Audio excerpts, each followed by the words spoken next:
CBS Radio Mystery Theater presents...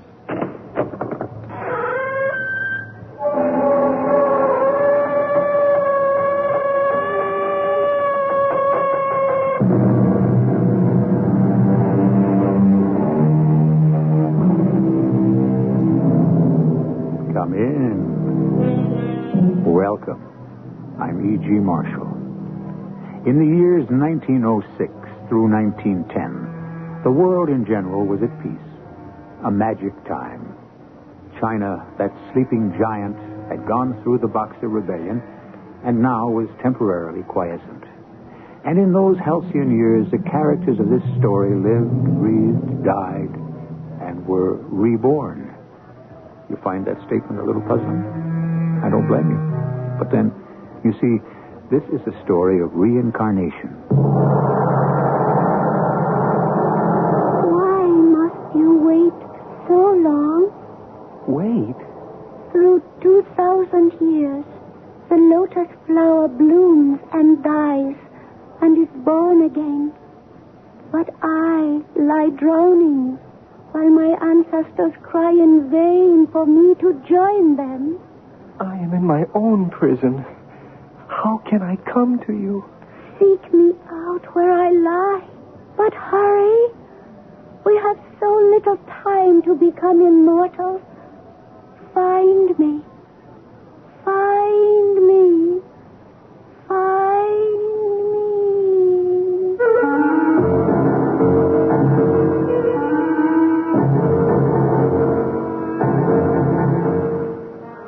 Our mystery drama, Legend of Phoenix Hill, was written especially for the Mystery Theater by Ian Martin and stars Howard Da Silva.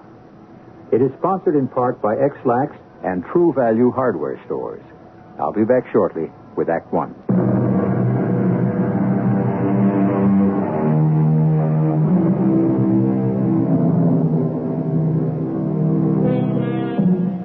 In the beginning of this century, here in America, the world was awakening to a new tempo, a new set of beliefs, horizons that had no limits.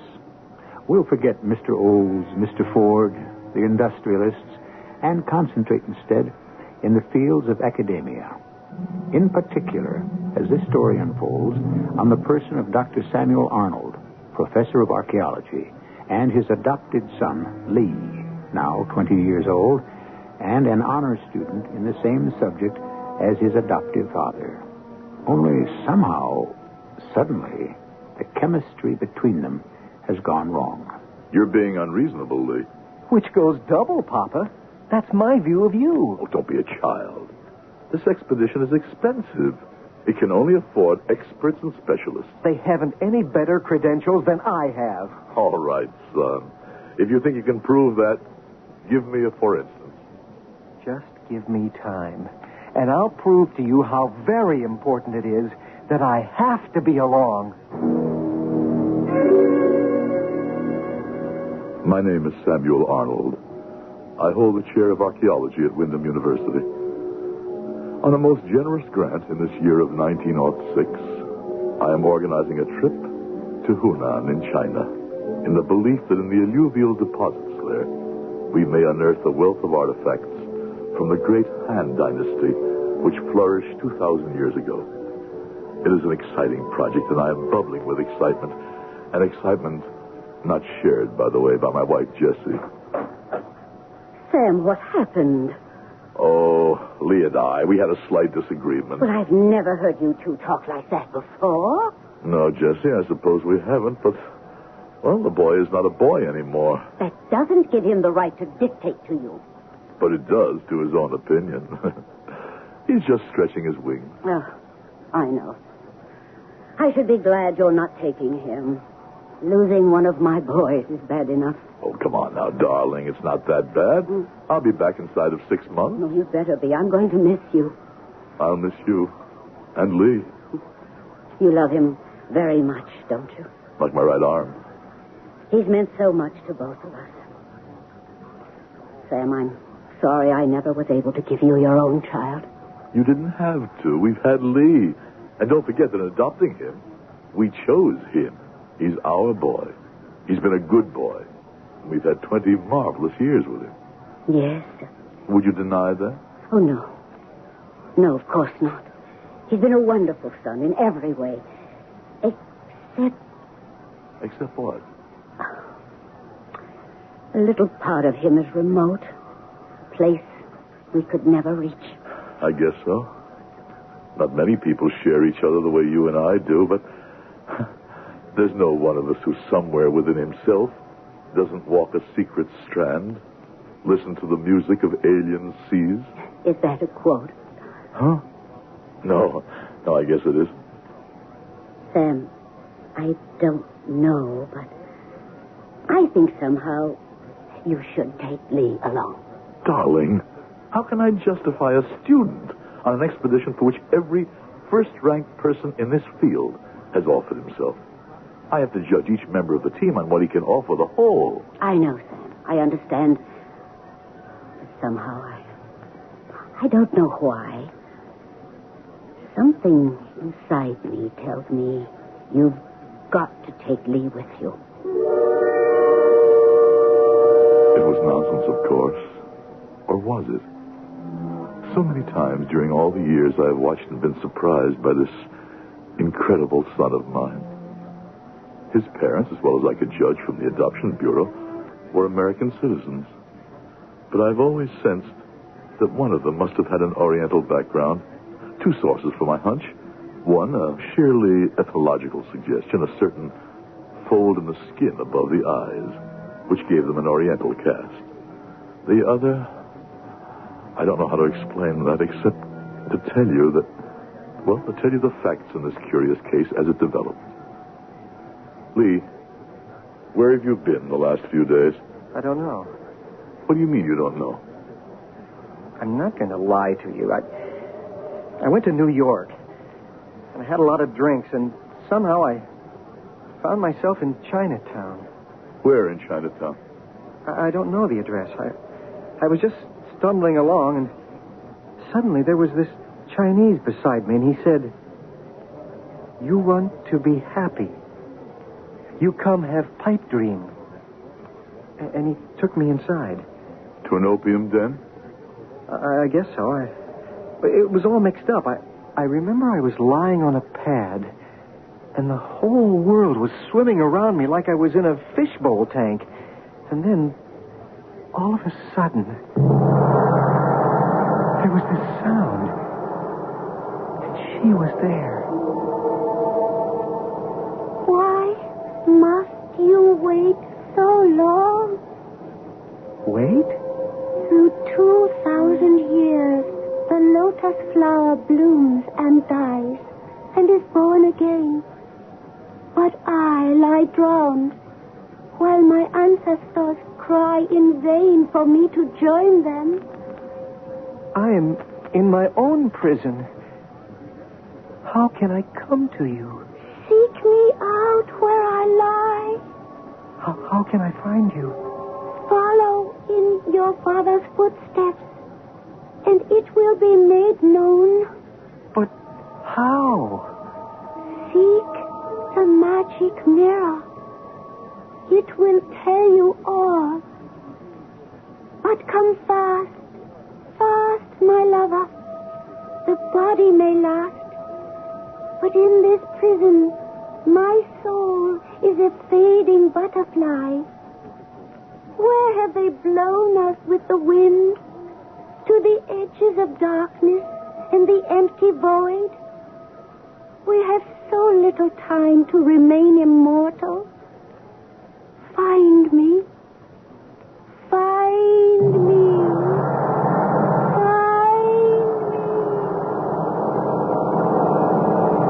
Papa, I tell you, it was weird. I woke right up in this little place, and they were having a fair, you know, stalls and games and balloons and all, and I wandered around a while, and then there was this one place, and it had, you know, old metal and brass and lamps and things like that. And there was another Chinese behind the counter, and this was what I bought. Let me see it. Here. Where did you get this? I'm telling you, I don't know. I just have it. And it's really important. I wouldn't dispute you for the moment. You realize how ancient this must be? I got a feeling. And what it is? Why do you think I shined it up? It's a mirror. A metal one. Heaven knows how ancient. Convex face. Probably bronze. And it's a little more than just a mirror, Papa. What do you mean? Before I show you, let me ask you again to take me with you to China. Why? Maybe I can show you why. Look in the mirror. What do you see? What else? A dim, distorted vision of myself. Okay. Then come with me. All right, Lee. You lugged me here to the old dry well. Now what? I don't honestly know, Papa. I'm only traveling on hunches and things I don't understand. Just let me follow this old superstition. Drop a mirror into the well and pull it out. You'll find the girl you can't live without. Mom used to quote that old song. I'm going to try it. Watch. Okay. Here's the mirror. What is it? You look, Papa. I can't see anything. You can't see that girl? In the mirror? Save me. I wait. Save me. I wait. Save me. Papa, did you see her? I don't have my glasses. It's a poor image, shadowed and shaky. I'm sorry, son. What did you want me to see? What has to be seen? Didn't you even hear her? Hear her? Oh, what's the use? You can't understand why I must be with you when you go to China. Just convince me you would be of use, and I will take you. Where will you know to go for the dig? That's all mapped out. What do you expect to find there? Artifacts, utensils, evidence of a culture that goes back over 2 millennia. You hope to find more than that. Yes, son, I do. I've done some private research that suggests we might even find, preserved, some remains of actual people who lived B.C. in the Han Dynasty. And I can tell you that you will. Not partially preserved, but wholly so. After 2,000 years? After 2,000 years. How do you know? The voices which have been with me all my life. What happened to me a few minutes ago is not surprising to me. Papa, level with me? I've always tried to, Lee. You and Mom adopted me nearly 20 years ago. That's no secret. But you still insist you know nothing of my background, who I am, where I came from. That isn't exactly true. We had a general profile of your mother and very little of your father. The orphanage, as you know, tries to match parents and children on many levels. We felt, your mother and I, that we both had something to offer each other, you and us. Have you ever been sorry? I can speak for your mother as well as myself. Not for one single moment. Not even now? Now? Now that I'm on your back to include me in the expedition. I thought you understood and that was settled. I thought maybe you understood that I didn't agree. I thought perhaps you were beginning to realize what I've grown into. What's that? Your contact with the past. Just let me try once more to let you understand I must be with you. For your sake as well as mine. Son, please. Just give me this one last chance. Now look. Now, before the water is dry. Can you see?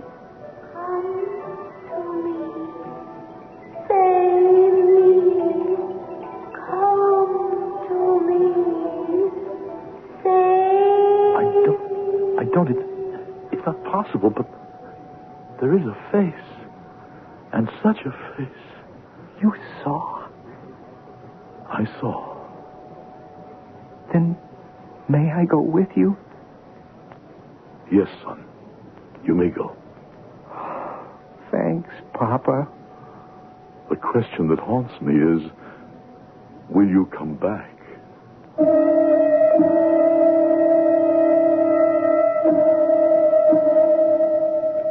A strange beginning to a very simple story. But it will not remain simple long.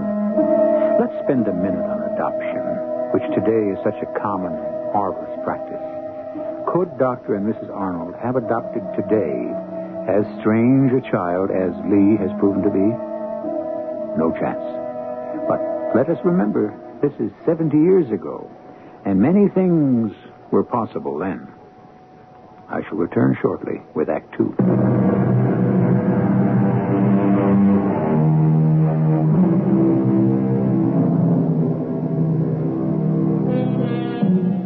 In 1906, the two great methods of commercial travel were the railroad and the steamships. It was by railroad that Professor Samuel Arnold's expedition to China set out, crossing the American continent in May of that year, with 2 full cars of equipment to be transferred on the West Coast to a steamer. And on that railroad trip... Oh, no, it's Professor Arnold's story. Let him tell it himself. May 9, 1906. We are finally off on a great adventure. The train is moving. We are on our way to China, and what marvels we may reveal, what miracles may happen are beyond comprehension. I'm as excited as a child, pleased about all the members of our adventure, save perhaps only one. The one iconoclast amongst us, that brilliant misanthrope by election and pathologist by profession, Dr. Hubert Stern. By heaven, I never thought we'd do it, but we're on our way. And I should have my head examined. Why, Hubert? Getting involved in this Chinese pipe dream, it's really ludicrous. I repeat it. Why? Oh, I've no doubt you'll dig up your odds and ends, your shards, pottery, and the like, but any record or any evidence of human remains, that's impossible. Sam, the Chinese are not Egyptians or Mayans. They have absolutely no history of embalming or the preservation of bodies. You will reincarnate a great deal more than that, Dr. Stern. I beg your pardon? Who are you, young man? Oh, I'm sorry. I don't believe you met my son, Dr. Stern. This is Lee. Your son? My adopted son. How do you do, Doctor? Oh, I do very well. But, may I ask what was the meaning of that strange remark you just made? Just what I said, Doctor. I think we are going to find people who once lived during the Han Dynasty. Oh, really? And I trust you're not prophesying alive. No, sir. That is, not in the sense you mean. They will have been held in what you might call suspended animation. Ah, remarkable. And how do you perceive all this? I can't explain. I should think not. How old are you? Not quite 21, sir. Well, that's even more remarkable. So young and so, now what would be the word of choice, huh? Percipient? Or perhaps just fanciful? Tell me, Sam, is your son accompanying us on this expedition? He is? Really? As a member? Yes. Not quite 21? Well, in what field is he accredited? Lee is studying archaeology. But he is with me as my secretary. I am defraying whatever expenses he may incur. Well, it's not a question of money, Professor Arnold. It's of opportunity and the honor to be part of this expedition.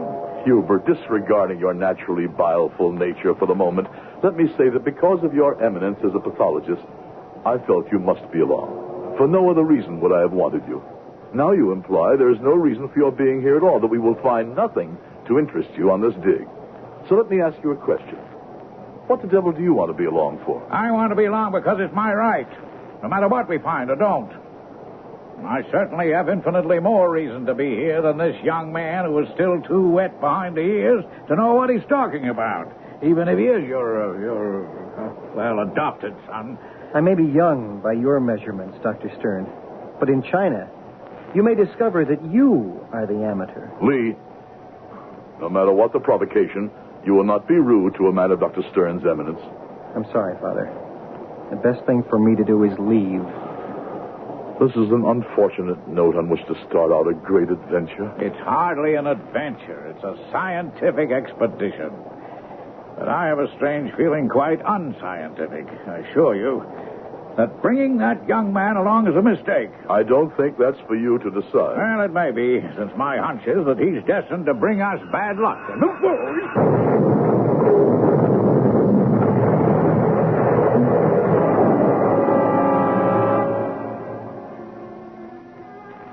April 19, 1906. We are at last in San Francisco, and the refurbished supplies and equipment lost in the train wreck on March 9th, scarcely after we had begun, are now on the dock waiting to be loaded on the ship. Everyone has taken the unfortunate delay very well. The loss of a month on our special calendar, with the exception of Dr. Stern. He unreasonably has marked Lee as a sort of Jonah, as though he was some threat to our plans. Morning, Sam. Morning, Hubert. Are you joining me? Yes, if I may. You look a little tired. Not tired. Concerned. About what? Well, if you must know about the expedition. Sam, I can't explain this, but I'm asking you to send the boy home. What for? Well, I know he's your adopted son, but he shouldn't be on this trip. He carries disaster with him. What are you talking about? If I explained, I don't suppose you'd believe me. But if you persist, I warn you, we are headed for disastrous failure. April 20, 1906, San Francisco. I've been unable to keep up my log for a couple of days. I'm heartily ashamed now that I laughed at that ridiculous little man, Dr. Hubert Stern. His prophecy has turned out to be true. This vital, throbbing port now lies in agonized ruins after the terrible earthquake that struck it the day before yesterday. Not that I think my son had anything to do with such an elemental force of nature. It is only that my conscience gnaws at me. What strange, mystical voice cried out a warning to Dr. Stern? And why was he so certain our mission was doomed? Dr. Stern is gone, crushed in the first tremor. And when the port will return to normal is anyone's guess. We are facing, at the very least, another long delay.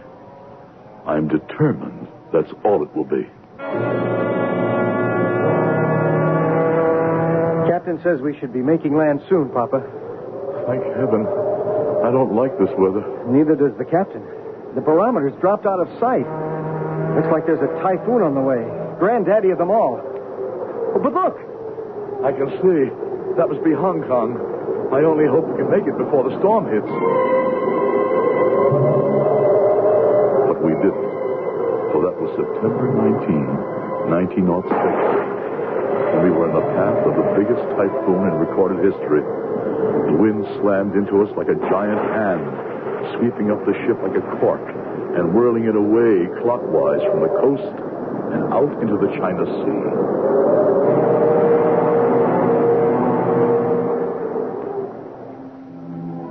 September 28, 1906. For the first time almost since we began this journey, my heart is beginning to lift. Today we watched the ship from which we were all rescued when the storm had blown itself out, towed into port, and made fast at the dock. By some miracle, waterlogged though she may be, she did not go down. And I'm awaiting now a report from our British contact here in Hong Kong as to how badly damaged our cargo is. Come in. Hello, Sir Reginald. What news? Rather good, Sam, actually. Taking a little time and it's drying out, one thing and another, but I don't think we have to be too down in the mouth. Oh, by the way, Professor Arnold, allow me to introduce His Honor Huang Du Chang. I am most honored, most estimable Professor.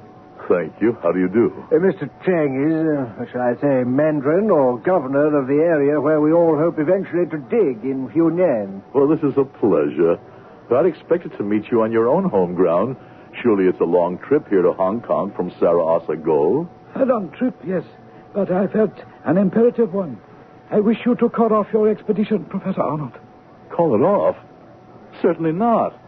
Sir Reginald, I thought I had the assurances of the British government that... Oh, no one's going back on his word or anything like that. The point is, the matter is more or less academic for the moment, don't you know? No, I don't know. Why? Well, with the delays, we've rather come a cropper. I mean, we've lost the good summer weather, and winter is hardly the time for a dig. We still have a couple of reasonable months. Certainly enough time to make a start.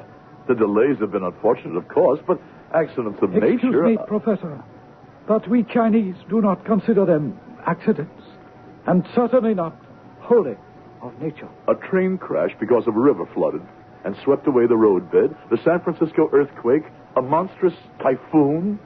Surely you can't believe our expedition had anything to do with them. I'm afraid we do, Professor. What? Our ancestors, we think, have spoken. They do not wish to be disturbed. But good Lord, this is ancient superstition. We are scientists. You can't seriously believe, Mr. Chang, that there's any logical connection between the accidents we've weathered and our expedition. At least one member of your expedition did, Dr. Stern. He felt there was a bad influence traveling with you. How could you know about Hubert? Oh, you may remember Dr. Stern visited China several years ago and made our acquaintance at that time. Before he died, he wrote to both of us about... Damn it, I'm sorry to bring this up, but about your son. You can't think that the presence of a boy, not yet 21, is any way injurious to the success of our mission? Let me please explain. First, I must recall to you a legend of our people. In the year of the peacock, or as reckoned in the Western world, the year 23 BC, exactly 2 millennia ago, the Sun Emperor in the Han Dynasty was Han Chu-Xiang. And the Emperor had a daughter of surpassing beauty who was called Mai Lung. According to custom, this princess was promised in marriage to the highest of the mandarins in the province of Hunan. But Mai Lung thirsted after a young warrior in the imperial guard, as he did for her. There was no hope for their love, so the night before the imperial wedding, hand in hand, the lovers climbed the 77 steps of the tower, the sacred temple, and hand in hand flung themselves to their death on the rocks below. The emperor, prostrated by sorrow, had the broken body of his daughter reclaimed and restored and buried in a tomb, so that her beauty would remain undimmed for twice 1,000 years. I am aware of the legend. In part, that is why we are here, with the hope that by some miracle of the embalming art, we may find this ancient princess who lived 2,000 years ago. And my answer to that is over my dead body. And not at least if your so-called son is part of that discovery. So-called? Just because he is adopted? And why? What do you have against him? The young warrior with whom Princess Mai Lung met her death was called Li Tseang. When he lay broken on the rocks, he was not yet dead. It is said he screamed aloud that in another world, another time, he would come back to reclaim his love. We believe, my countrymen and I, that your son Li is the reincarnation of that man. And we will not let him take our princess from us.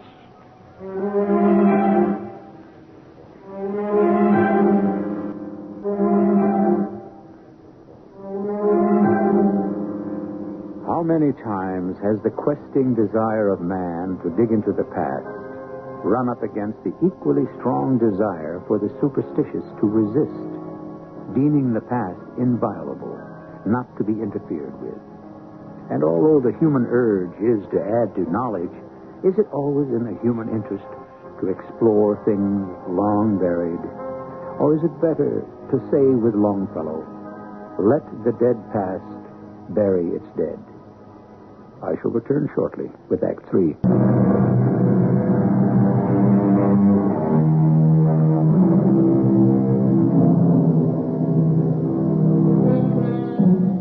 Whatever Henry was with Longfellow's feeling about leaving the dead undisturbed was, it is not shared by Professor Samuel Arnold.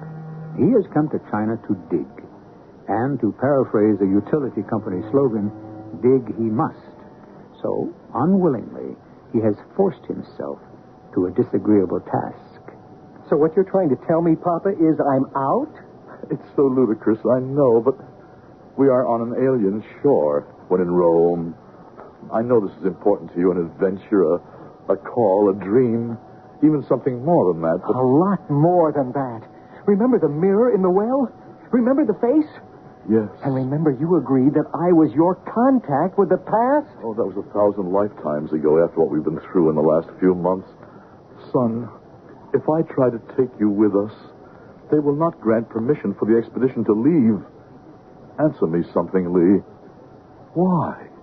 You mean, why me? Yes. Who are you? You know that better than I do. Except... Except what? Go on. Please don't misunderstand this, but I feel it was fated for me to come here. At this time and at this place. And more than that, that somehow I am coming home. The girl in the mirror? Yes. That and 1,000 sense memories. Hard to explain. Don't try. You are going to take me after all? No. I am more than ever determined to send you home. I am assailed by feelings I neither understand nor can cope with. I have to save you somehow from fate. And for your mother, who might never forgive me if I didn't. I'm arranging for your departure on the first boat I can book you on. 5 October, 1906. At last, we are on the site. A whole lifetime of anticipation, dreaming, speculating. I feel guilty about Lee, but I mustn't. I can't think of that for the moment. With Sir Reginald today, I scrambled all over Feng Huanshan, which means Phoenix Hill. It's really quite incredible when you face it. What? That you are so convinced we will uncover human remains. Why? Because there is nothing in the Chinese culture, as we know it, to suggest that they knew anything about or care enough to preserve the human body. Yes, I know. Artifacts, yes, I hope and am convinced we will uncover those. But what makes you so sure we will uncover human remains? I don't know. Write it off in American terms to what we call a hunch. A little more than that, I should think. I should hope. Yes, a good deal more than that. I can't explain, or rather I won't, except to say that the vision was my son's. I say, that's too bad. What a pity you had to send him home. I wonder if perhaps in human terms, it wasn't a blessing. 7 November, 1906. We have been digging now for a month, and it is only in the last few days that we have probed deep enough to expect results. But there are none to report. I find that I do not trust Chang. For some reason, I feel that he has deliberately misled us. You have found nothing yet, Professor. No. Hard to understand. The terrain is perfect. Soil, location, history. Hey, say, Professor, you seem to have made a strike. Have a look at these. Yes, clay figures. Yes, these could be. What else have you got? One or two seals cut from jade or some other hard stone. Yes, possibly. And here, we've just uncovered a mortuary vessel, embellished with bronze forms and encircled by bands of hunting scenes in relief. By heaven, we may have struck pay dirt at last. Come on, let's go have a look. 8 November, 1906. It has just turned midnight, and I am almost too exhausted to enter this in the log, but I must. Because now I am convinced that this expedition is doomed. Was doomed before we even started out. Oh, I'm not talking about any supernatural agency. The enemy is flesh and blood, and his name is Mandarin Chang. We dig furiously all day without turning up any artifacts, and by now, I know why. The artifacts were buried recently for us to discover. The dig, in other words, has been salted in an attempt to mislead us into thinking that we are digging at the right place. Why? And why is Chang attempting to delude us? Yes, who is it? All right, I'm coming. Lee, son, what are you doing here? Wait till I close the door. Are we alone? Yes, but now, where? I didn't go home. It's as simple as that. I cashed in my ticket and used the money to come up here to Fen Huangsheng. You disobeyed me. Yes, because I knew what Chang would do to you. How could you know? My mirror told me. Told you what? In 3 more days, it will be my birthday. I have only till then to find Mei Long, so that we can be united again at last. So that at last we can go together before the Son of Heaven and live forever in peace. Help me, Dad. Help you do what? She lies across the valley, but I ran out of money, and my coolies deserted me. The ground is freezing. I can't do it alone. So we have been digging in the wrong place. Made fools of by Chang. Why? Because he's afraid of the truth. What truth? 2,000 years ago, the Princess Mai Lung and I gave ourselves to each other in marriage in the sacred temple of the 77 Steps. But before we could run away together... Seize him! You are too late, Mandarin Chan. We are married. Seize the priest, too. Take him outside, kill him, and burn the body. No! No! Do not hurt him. He knows too much. He has to die. And Lee, not Lee too. That depends on you. If you will marry me, I will let him go. But I cannot. I am already married. Only the boy, you, and myself know that. And my soldiers, they can be trusted to keep the secret. If you wish to save Lee Tse-tung, you must marry me. I will not lose this. You cannot force me. Take him. One of you help me with the girl. Let me go. Let me go. Oh, when my father hears Your of father this, promised you to me, and I intend to have you. Mei Long, don't think of me. Think of yourself. To die is not so much.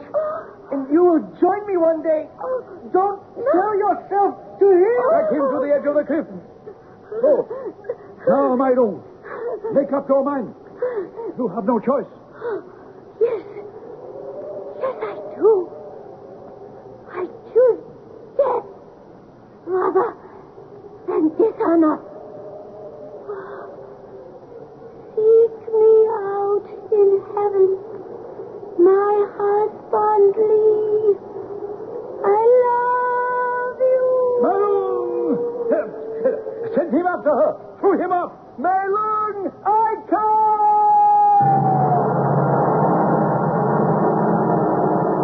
The Mandarin was Chang's ancestor. He was able to cover up the murder. And all these years, the secret has been kept. It has lain buried in the coffin with Mei Long. How do you know all this? The same way as I know where she lies. She told me through the mirror. This is how I found the right place. Holding the mirror by this cord around it and using it like a dowser uses a wand or a stick to find water. Watch and listen. My darling, darling, I have waited so long. We all of us watched and listened in awe, heard the faraway voice, watched the burnished metal glow and shimmer in the dancing light of the flare, and swore that just for a moment we could see in it a face, young and of unsurpassed beauty, the face that 8 hours later stared up at us from where the Princess Mei Long lay in what had been an airtight coffin, immersed in a bath of red liquid, 2,000 years old and as perfectly preserved as if she had gone to sleep only the night before. I must say, I'm absolutely dumbfounded. I might say I'm terrified. I have a terrible feeling that somehow we are not at the end of this. If you mean Chang, I don't think he dares make a move against us, no matter how much he values his precious face. Surely a 2,000-year-old legend can't matter all that much to him. I don't know. That's why I gave young Lee a revolver. If he's going to insist on standing watch over the little princess all night, I thought it better your son should be armed. My son, I wonder, is that really who he is?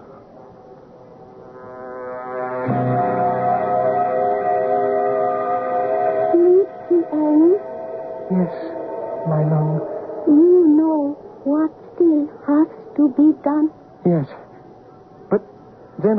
lose you again. So long as my body still lives, I cannot join my ancestor. If I cannot, then you can never join me. Lift me from where I lie. I want to go home. If it must be. Goodbye, my heart. Put me down.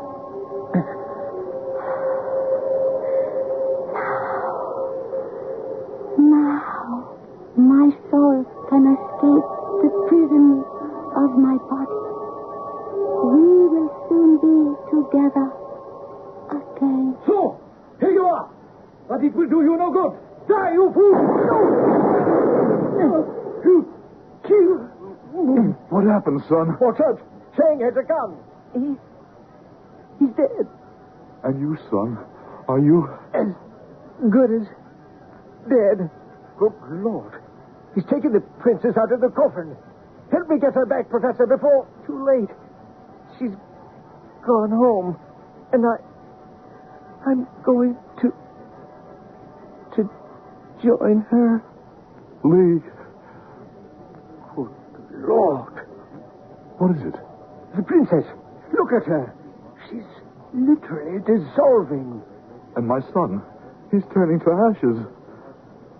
They're both going back where they belong.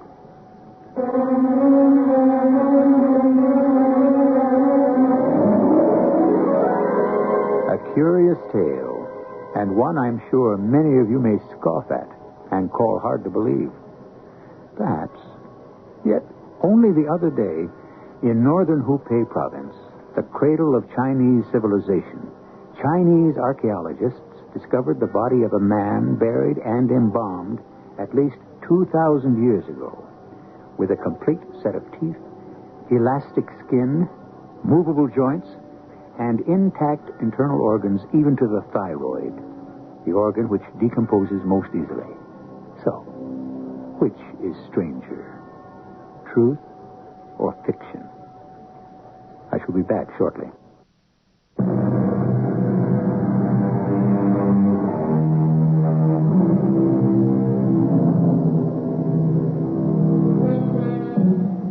Death is nearly always tragic, particularly when it overtakes the young.